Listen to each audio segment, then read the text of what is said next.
Okay, bismillahirrahmanirrahim. Okay, first kali kita turn on power supply. Lepas kita dah turn on, kita buat circuit macam ni, and then kita tekan push button, LED akan menyala. Dan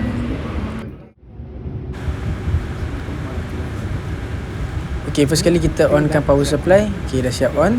Kemudian kita sediakan litar, okay, untuk tengok lampu akan hidup kerana litar telah pun complete. Okay, dan saya akan tekan push button ni. Okay, dan lampu yang atas ni akan menyala.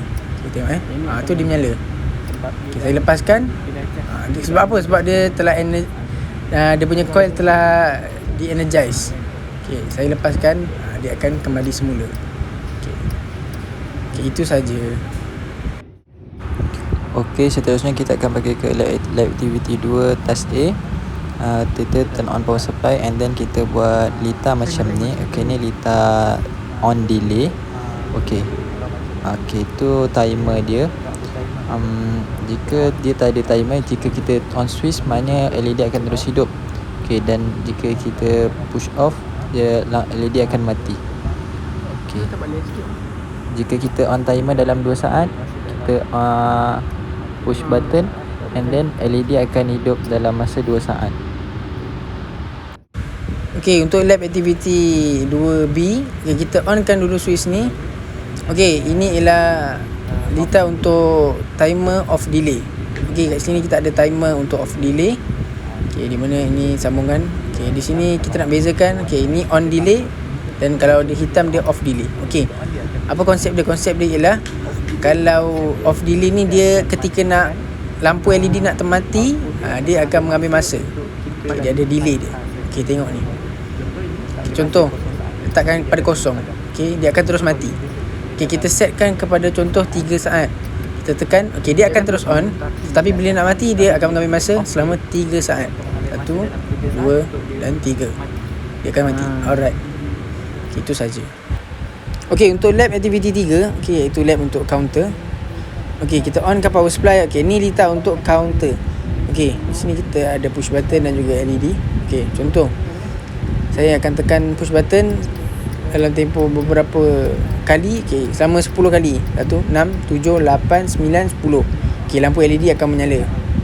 Dan apabila saya tekan ni, dia akan reset semula. Okay, tu dia. Dia akan reset pada kosong semula. Okay, terima kasih. Okay, for the observation, number 1, activity 1, discuss the difference between the push button in task 1A and task 1B. The answer is task 1A normally open, which is push button. While switch on power supply, then press the push button, the result is the lamp turn on. While the task B normally close, push button.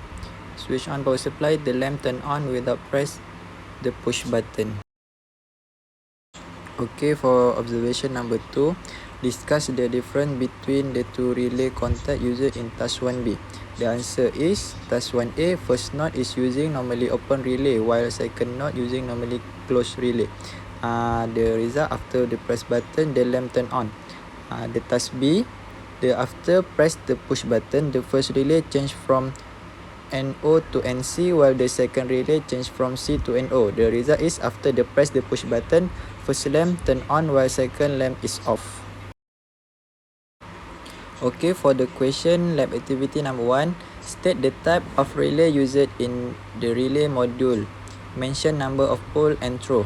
Task 1A, normally open, single pole, single throw. Task 1B, normally open relay and normally closed relay. Double pole, single throw. Okay, for question number 2, state the number of relay in the relay module. The answer is, there are 2 number of relay, which are relay coil and relay contact. Okay, for the observation for lab activity 2, number 1, find out the minimum and maximum time setting of the timer.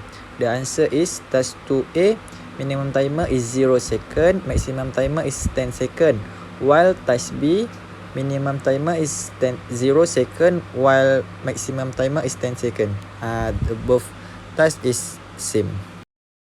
Okay, observation number 2. Discuss the difference between the timer operation in task 2A and task 2B.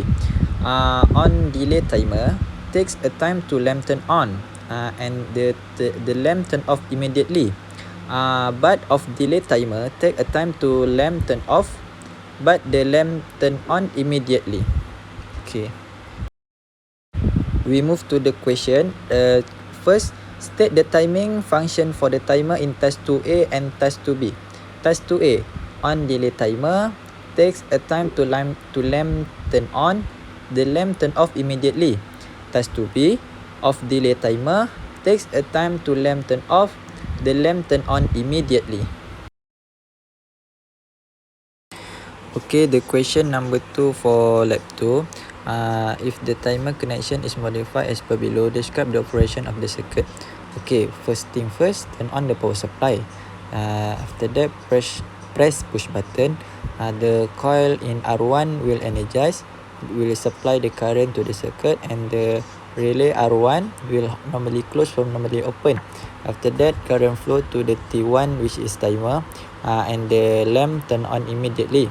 The timer start counting and the T1 relay will close, and lastly the lamp will light off. Okay, the observation for lab activity 3.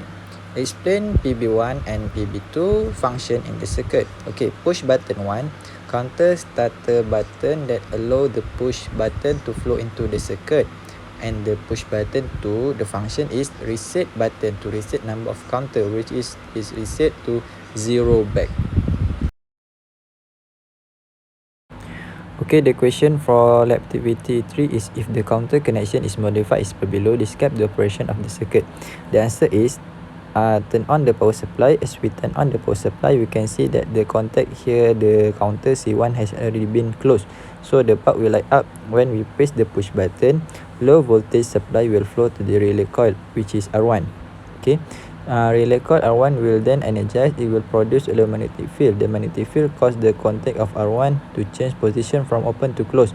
After that, voltage supply will eventually flow to C1. So the C1, it is actually the counter. So after we press the counter button for 6 times, then the contact here will change position from close to open. Then the bulb will not light up.